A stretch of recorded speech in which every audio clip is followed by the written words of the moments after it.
Ja kahtlemata, et rahu tingimused dikteerib sõjavõitja ja Ukraina peaks aru saama, et kes on selle sõja võitja ja kes on selle sõja kaotaja.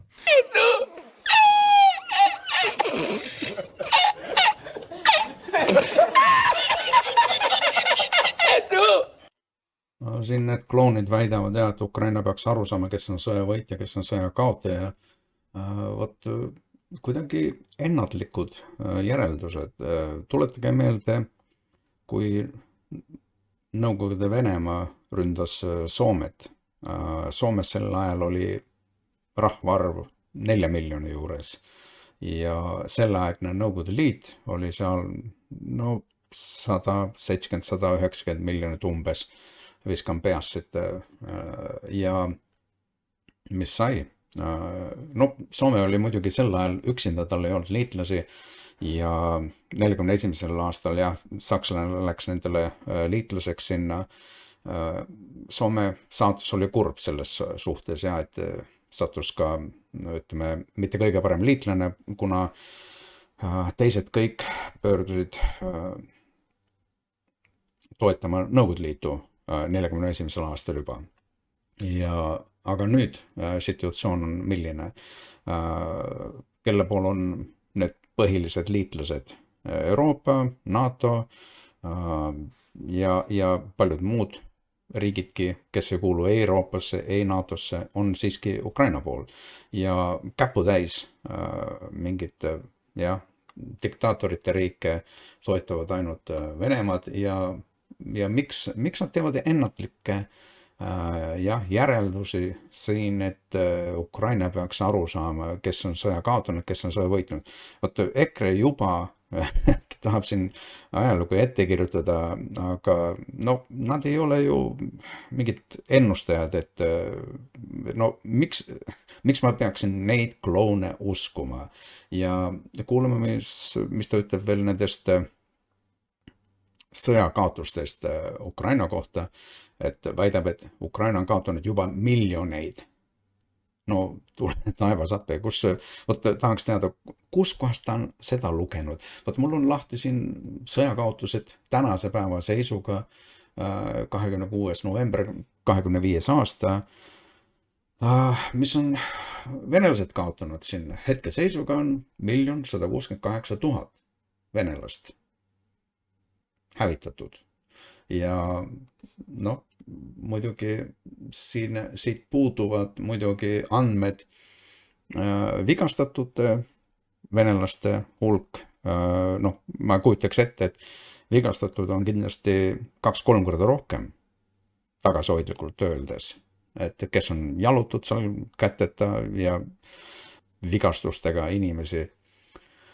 Et siin on palju tehnikat, tanke siin 11 000 tanki, eilse seisuga tuli 4 tanki juurde, et mis meil siin eilse seisuga kõige rohkem juurde tulnud, 980 Vene okupanti on hävitatud.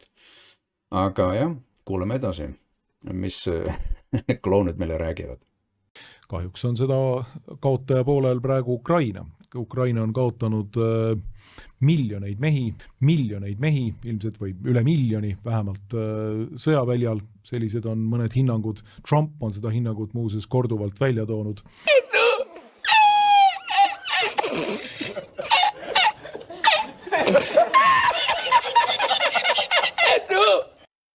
Saite nüüd aru, kui Trump on seda öelnud, siis järelikult me peame seda uskuma. Trump on, mäletate, kui olid presidendivalimised, Trump ütles, kui mina saaksin presidendiks, ma lõpetaks selle sõja 24 tunniga. Ja mis siis sai? Trumpist tuli president ja poole päeva pärast küsiti, et te lubasite sõja lõpetada 24 tunni jooksul. Ta ütles, meil on pool päeva aega. Ja siis järgmine oli, et 100 päeva jooksul ma lõpetan selle ära. ja no Trump on jutumees ja kuidas ma saan nüüd uskuda, et nüüd kui Trump on mingitest numbritest väitnud, me peame seda uskuma. No tere talv. Kuigi meile räägitakse mingisugustest ametlikest hinnangutest, mis need numbrid siis nüüd Rainer Saksal viimati olidki, ma ei mäleta, kas 70 000 mehest või võib-olla natukene rohkem kui 100 000 meest. See on täiesti rumalatele mõeldud selline valepunkt, narratiivipunkt, mida edendatakse täiesti süüdimatult. Nii, mitte ükski mõistusega inimene ei peaks uskuma Ukraina väejuhatuse mingeid numbreid, loomulikult see on propaganda.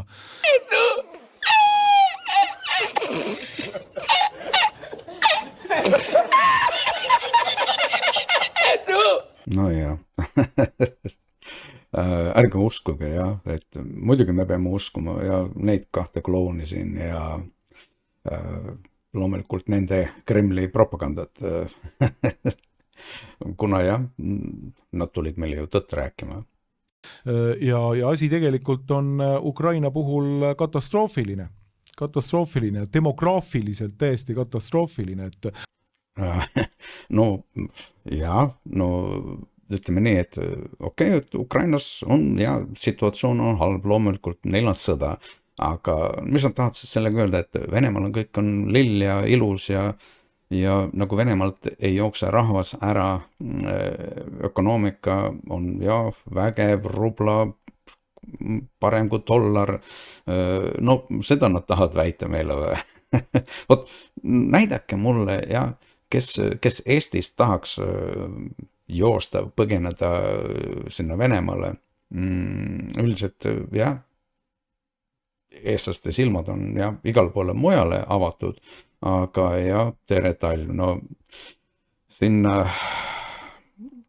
Gulagi ja ei taha nüüd ükski normaalne inimene minna. Ukraina parima seas mehed on sõjaväljal hukka saanud, teine osa parima seas mehi on Ukrainast ära läinud, jalga lasknud sõja eest. Ja jällegi okei, on see ja unustavad ära teise poole, kus samamoodi inimesed põgenesid, no siis kui veel mäletate, Soome piir oli lahti, põgenes neid sinna, Kasahstan, Türgi, isegi Mongooliasse põgenesid venelased ja igal poole, no igale poole, kus veel piirid olid lahti, põgenesid venelased ära, et mitte sattuda sõtta, mõttetusse sõtta, mida need kaks klooni siin õigustavad. Ja väga paljud ei kavatse sinna üldse tagasi tulla, nii, perekonnad on lahkunud, naised, lapsed on lahkunud, neid on loomulikult saanud ka hukka seal sõjakäigus, katastroofiline olukord Ukraina jaoks. Mis need kloonid nüüd tahavad öelda, et kui oli talvesõda Soomes, et naised, lapsed ei oleks pidanud maalt siis põgenema või neid ei oleks pidanud saatma Rootsi, situatsioon on täpselt sama, et on ju parem sõjajalust ära saata naised, lapsed, vanurid, no see on ju normaalne, aga no ekrelased muidugi ja oleks tahtnud, et ja need oleks käed püsti tõstnud, alla andnud ja oleks sõjajalus seal olnud ja oleks ohvrid rohkem olnud. No need inimesed ei oska mõelda ajuga. Nii, ja selge on see, et siin nii-öelda Ukraina selles positsioonis ei dikteeri rahu tingimusi. Ja see, et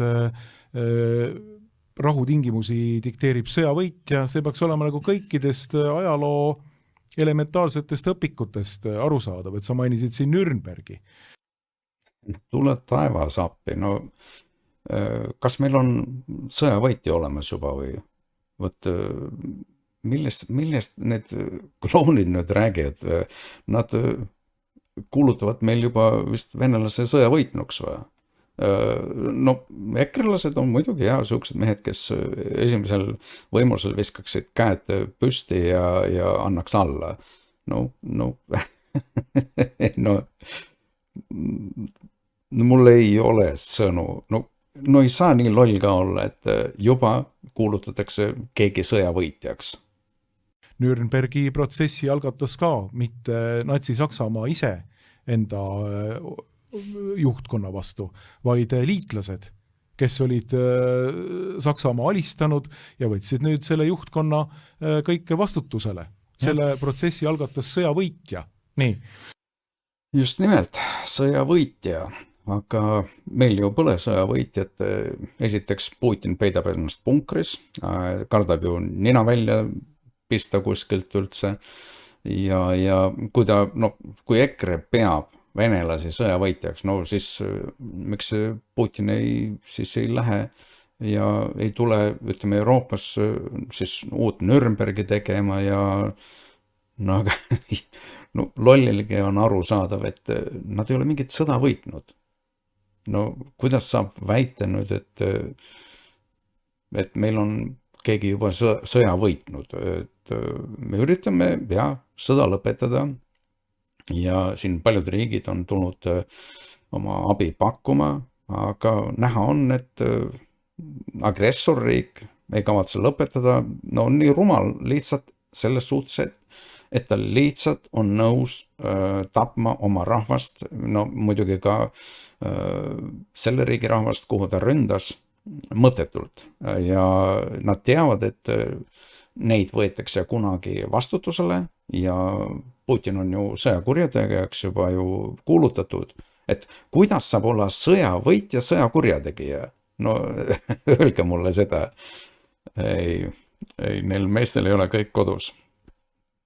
Et idee, et Selles liitlaste poole pealt pandi toime ka väga palju väga jõhkraid sõjakuritegusid, aga nende ei ole kunagi kohut mõistetud. Absoluutselt. Dresdeni pommitamine näiteks, puhtalt tsiviilisikute pommitamine. Ja need klounid meenutavad Dresdeni pommitamist. Miks nad ei taha meenutada iga öist Ukraina tsiviilisikute pommitamist, kus iga öösel sadu droone, nendele lisaks veel raketid ja nad enamus 99% nendest rakettidest ja droonidest ründavad ainult tsiviilobjekte, kes ei ole sõjaga seotud, kes ei ole sõjaväelased. Miks nad ei taha seda meenutada? Miks EKRE toetab sõjakurjategijaid? See on küsimus. Ilma igasuguse sõjaväelise nii-öelda vajaduseta. Hiroshima ja Nagasaki, mille käigus muuseas hävitati ära, ma ei mäleta, mis see protsent oli, suurem osa Jaapani toonastest katoliiklastest. Ma ei saa sellest absoluutselt midagi nüüd aru, et mis puutub siia nüüd katoliiklane või mitte katoliiklane, kas see teeb ta teistsuguseks inimeseks. Inimene on inimene, ükskõik mis usku või uskmatu, mis vahet on, ma ei saa sellest aru. Ja unustavad selle ära, et Jaapan oli sel ajal Hitleri liitlane ja kusjuures Jaapan samamoodi ise ründas ju sõjaliselt Ameerikat. Ise läksid torkima. Jaapan on aru saanud sellest. Sakslased on aru saanud sellest, et nad tegid kunagi vea. Ja nüüd olemegi selles situatsioonis, et me peame mitte nii leebelt siiski sellesse agressorriiki suhtuma, aga ka tuleb ette võtta midagi teistsugused meetmed, et paneme venelase aru saama, et nad on sõjakurjategijad ja vastutama nad selle eest. Aga EKRE tahab vastutama panna ohvri, keda rünnati ja EKRE kaitseb sõjakurjategijaid. See on väga huvitav punkt, millele nüüd hiljuti alles katoliiklased on tähelepanu juhtinud. Miks just nimelt Hiroshima ja miks just nimelt Nagasaki?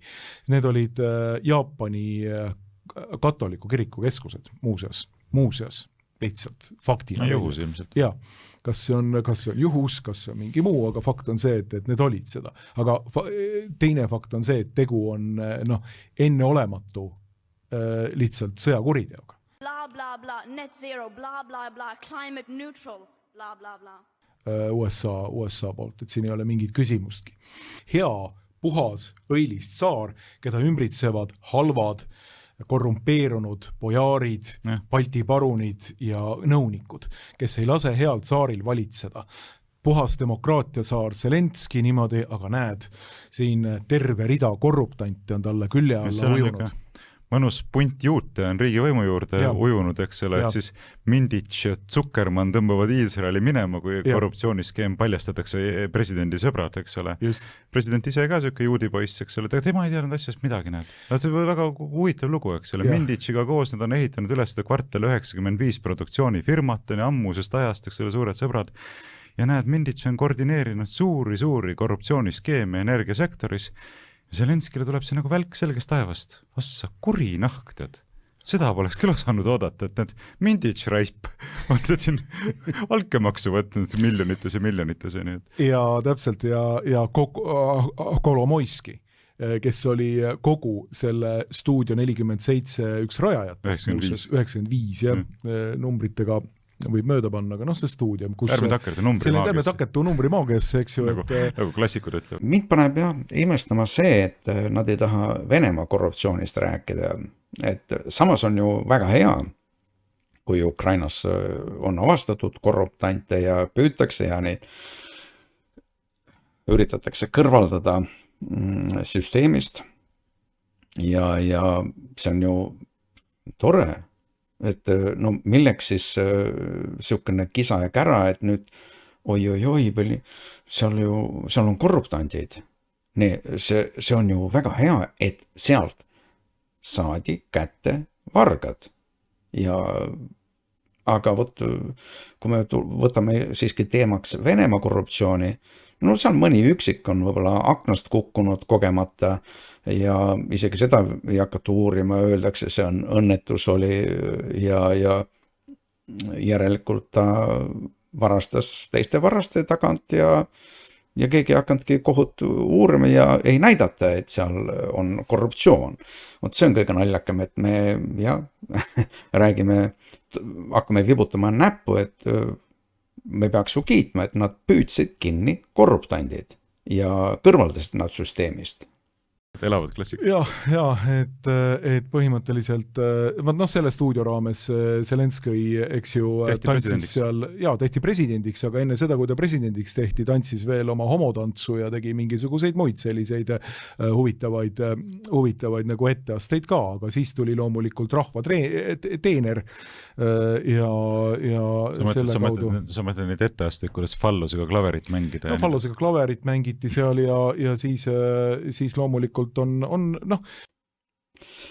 Jah, no ma arvan, et Eestis on väga vähe inimesi võib-olla, kes on neid asju vaadanud. Kunagi siis kogu Venemaa ja selle nalja üle naeris on ju, aga nüüd, kui mehest tuli siis president, siis nüüd siis ei kõlba enam või siis oli küll teil naljakas ja te vaatasite ja naerisite ja teile meeldis see, ma saan aru. Aga ma arvan, et siin Eestis paljud pole kuulnud ega näidki sellest, aga need mehed teavad küll väga hästi seda, millega ta mängis. Võib-olla isegi oskavad täpsustada, kui pikaga mängis seal. Muuseas huvitavat asjaolu panid tähele, et Ukraina, Zelenski andis kehtestas sanktsioonid Mindichi ja Zuckermani suhtes kui Iisraeli kodanike suhtes. Need panid putku Iisraeli ja sanktsioonid kehtestati nende kui Iisraeli kodanike suhtes, mitte kui Ukraina kodanike suhtes. Topeltkodakondsus, eks ole. Ja kõik see on üsna avalik saladus, et Iisrael eriti varmalt oma kodanikke välja ei anna. Nii et kui on soov saada kätte Iisraeli kodanikud, siis on need kätte nagu ei saa, et me kaitseme oma kodanikke nüüd välja. Et seal on tõenäoliselt see taust. Aga mida ma öelda tahtsin, sinu juttu kuulates on see, et mõned sellised huvitavad aspektid kogu selle loo juures. Näiteks see, eks ole, et salaja on pidanud pikemat aega läbirääkimisi Ukraina sõja lõpetamise üle sõja tegelikud osapooled. See on juba väga kõnekas. Ei ole nii, et Venemaa ja Ukraina on pidanud siin läbirääkimise sõja lõpetamiseks. Ukraina saab palju hiljem teada, et suured poisid, kes on tegelikult osapooled, on siin omavahel nüüd siis konsulteerinud, eks ole, et kuidas me seda asja nüüd siis nagu kokku pakime ja korraldame, eks ole, ära jagame kõige selle asja, et see juba ainuüksi näitab seda, et selle sõja iseloomu kohta on ka avalikkusele ju süstemaatiliselt ja pidevalt valetatud. Et kes siin ikkagi nüüd sõda peavad, kes on selle sõja peamised osapooled, millised on tegelikult jõujooned sellest tulenevalt, absoluutselt on inimesi eksitatud selles küsimuses, aga mingil hetkel on ju väga raske seda eitada. Et kui ikkagi ameeriklased ja venelased peavad läbirääkimisi selle üle, kuidas Ukraina sõda lõpetada, siis peaks üsna ilmne olema, et Ukraina on sõja tanner, aga mitte tingimata selle sõja nii-öelda ultimatiivses vaates peamine osapool, eks. Loomulikult on osapool selles mõttes, et ta puutub sellesse sõtta ja tema territooriumil peetakse sõda, ta ise sõdib ka. Ja Varro poiss teeb siin jälle Kremli propagandat selles suhtes, et väidab meile nüüd, et see Ukraina ei olegi sõjas, et ei rünnatudki Ukrainat, et meie agressor Venemaa ründas NATO-t. Huvitav, miks me NATO riigid ei tea, et meil on sõda, et meid rünnati.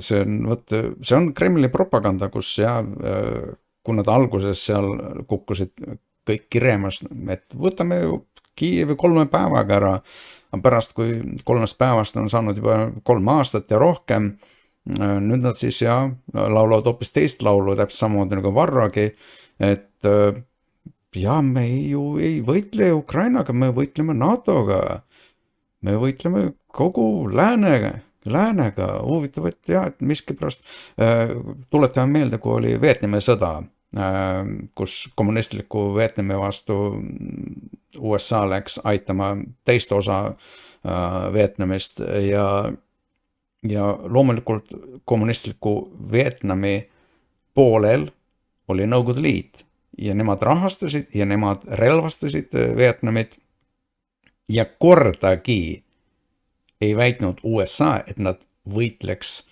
Nõukogude Liidu vastu. Või siis täpselt samamoodi Lähis-Idas, kui Nõukogude Liidu ajast on alati relvastatud Palestiina terroriste ja ka tänapäeva Venemaa relvastab neid ja toetab, aga Iisrael ei väida ju, et nad võitlevad, on võidelnud seal Nõukogude Liidu vastu või on võidelnud tänase Venemaa vastu. Et need on Kremli sukkesed propaganda väljamõeldused, et millega ei saa lihtsalt olla nõus, et see on lihtsalt vale propaganda levitamine. Ja muuhulgas sellist valmisolekut vähemalt mingisuguse projekti kohaselt, mis ma lugesin sellest 28 punktist, on väljendatud ka seal ju. Et Venemaa annab garantiid, eks ole, Euroopa ja NATO riikidele, eks, julgeoleku garantiid.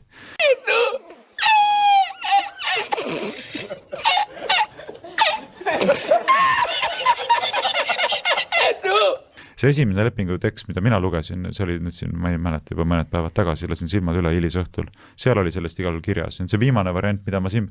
See on palju napisõnalisem, see versioon. Ja, see 3. punkt, eks või eeldatakse, et Venemaa ei ründa naaberriiki ja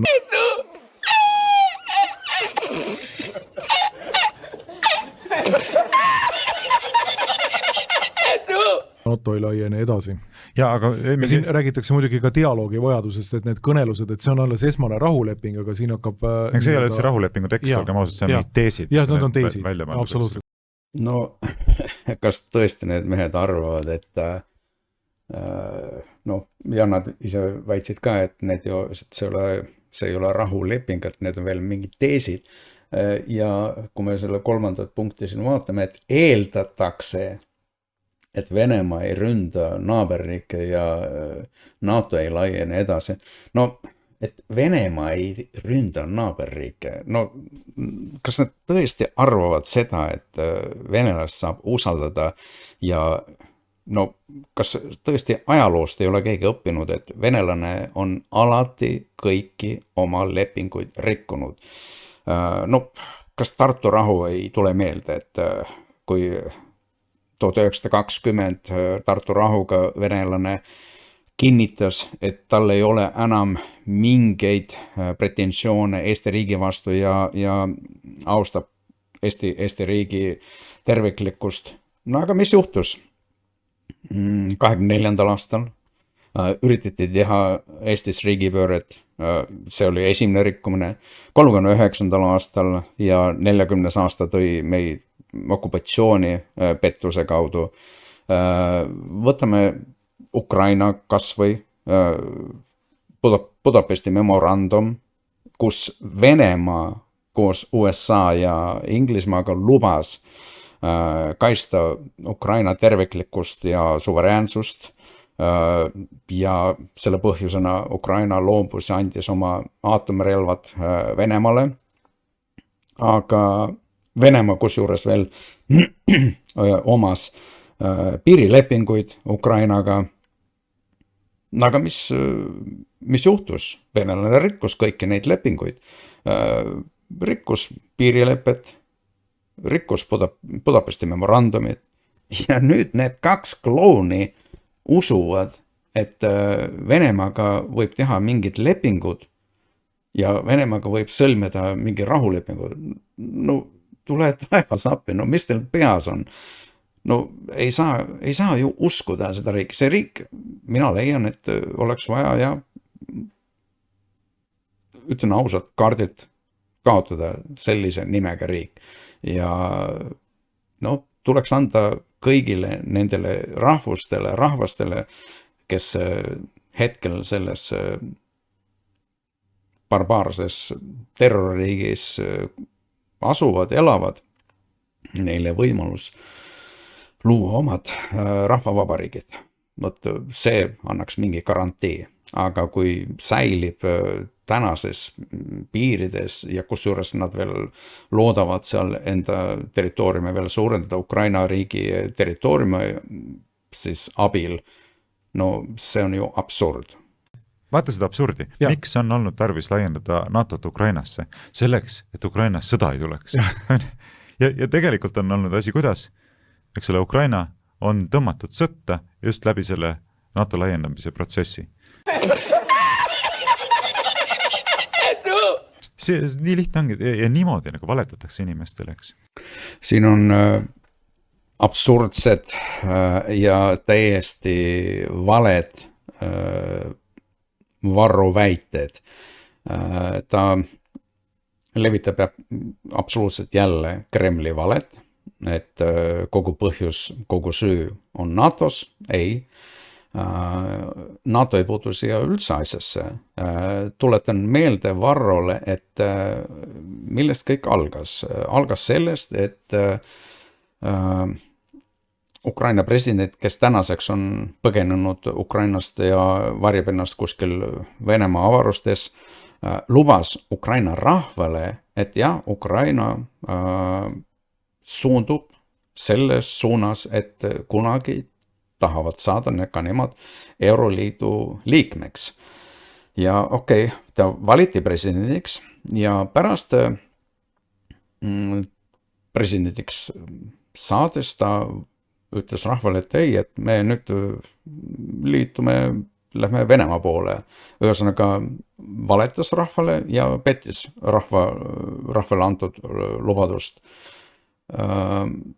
Ja rahvas loomulikult, et tõusis üles, kuna nad ei tahtnud teha tegemist Venemaaga, nende soov oli Euroliidu poole suunduda.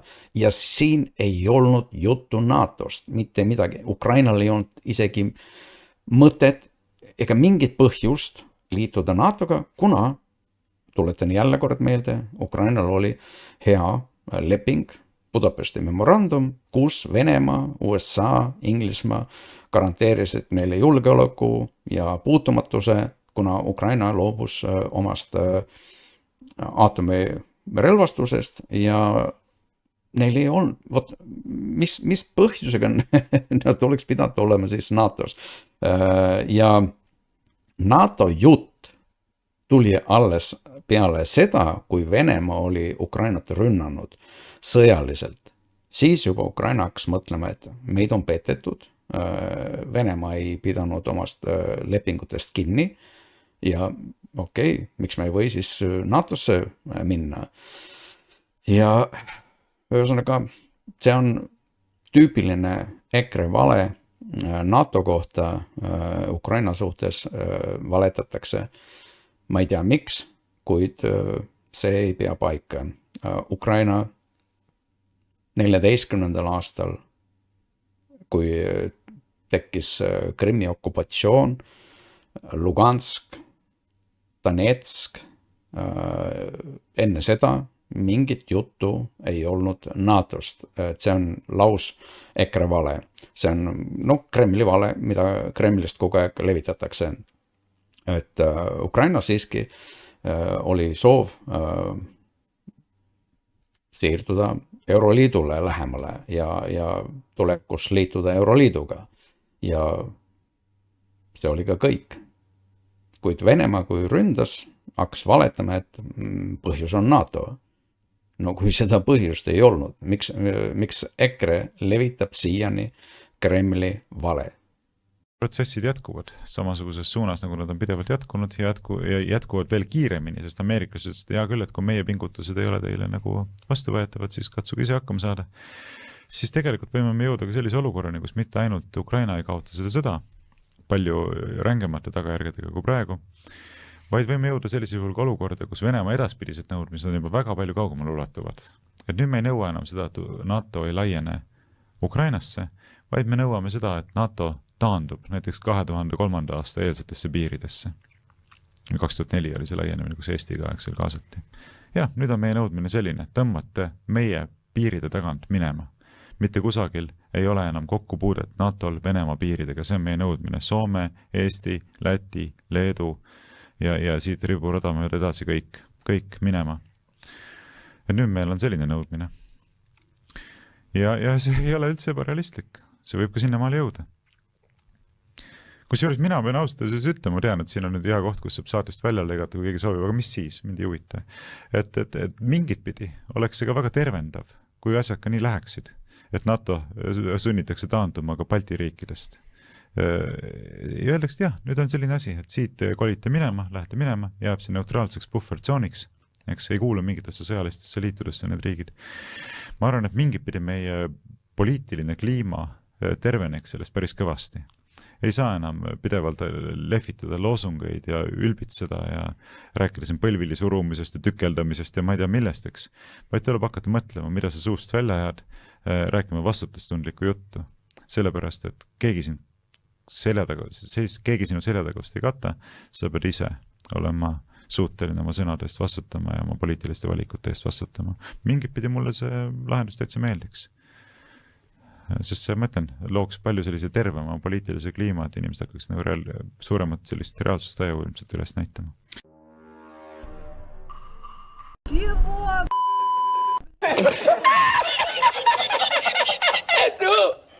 Jah, ma ei viitsi enam neid kahte klooni kuulata ja see on lihtsalt absurdi teater.